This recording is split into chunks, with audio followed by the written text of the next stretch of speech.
Le troisième danger de l'accord entre l'Europe et le Canada pour nos droits politiques et la vie démocratique, c'est ce qu'on appelle la coopération réglementaire. Alors pour comprendre ce bidule, il faut d'abord bien dire une chose et comprendre une chose importante. C'est qu'un marché, ça fonctionne toujours avec des règles du jeu, des lois, qui sont décidées par des institutions. Et donc quand on avait un marché belge, il y avait des institutions belges qui réglementaient le fonctionnement de ce marché belge. Quand on est passé à un marché européen, on a mis en place toute une série d'institutions européennes qui définissent les règles du jeu pour le marché unique européen. Et donc par exemple, l'euro, la monnaie commune européenne, elle est gérée par une institution européenne qui s'appelle la Banque Centrale Européenne. Si demain rentre en vigueur le traité de libre-échange entre l'Europe et le Canada, qui va justement créer une sorte de marché commun entre l'Europe et le Canada, eh bien on va mettre en place toute une série de nouvelles institutions politiques qui ne seront pas européennes ou canadiennes, mais qui seront transatlantiques, c'est-à-dire co-dirigées par l'Europe et le Canada.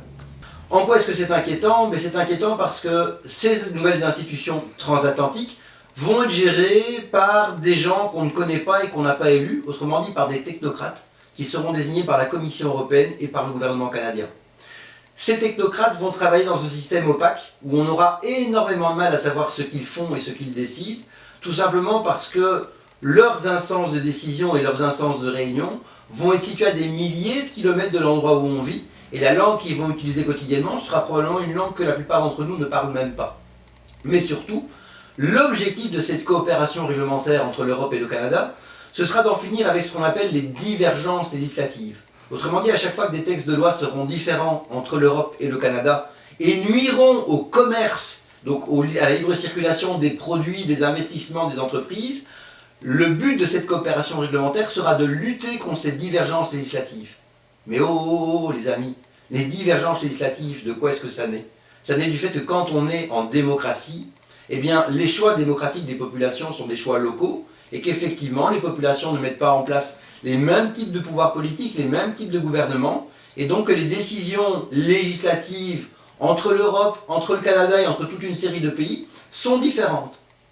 Et c'est ça qui est particulièrement grave, c'est que finalement, la démocratie est vue comme quelque chose de moins important sur le plan du droit que ce que n'est l'économie. Et j'en viens donc à ce processus de convergence réglementaire. En signant un traité de libre-échange entre l'Europe et le Canada, on mettra toute une série de divergences législatives, donc de lois différentes, de choix démocratiques différents au tapis, mais surtout, on mettra en place une quinzaine d'institutions de coopération réglementaire à un niveau transatlantique, dont l'une qui s'appelle le Forum de coopération réglementaire Canada-Europe, aura pour ambition justement de continuer à lutter contre les divergences législatives. Autrement dit, il y aura tous les X temps une sorte d'analyse de quelles sont les différences de loi entre l'Europe et le Canada, avec pour ambition d'harmoniser ces réglementations.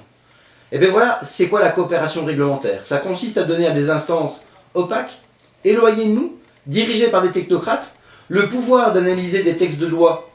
européens et canadiens, et en disant, tiens, dans ces textes de loi-là, il est particulièrement troublant que ça crée des obstacles au commerce, et qu'on va continuer à lutter contre ces obstacles au commerce. Autrement dit, on va faire naître un processus politique qui va être permanent, qui va aller toujours plus loin dans la globalisation des textes de loi en faveur des sociétés multinationales. Et ça, c'est quelque chose, quand on se soucie de démocratie, qui devrait nous faire sauter sur place et sauter à pieds joints sur ce type d'accord en disant « je n'en veux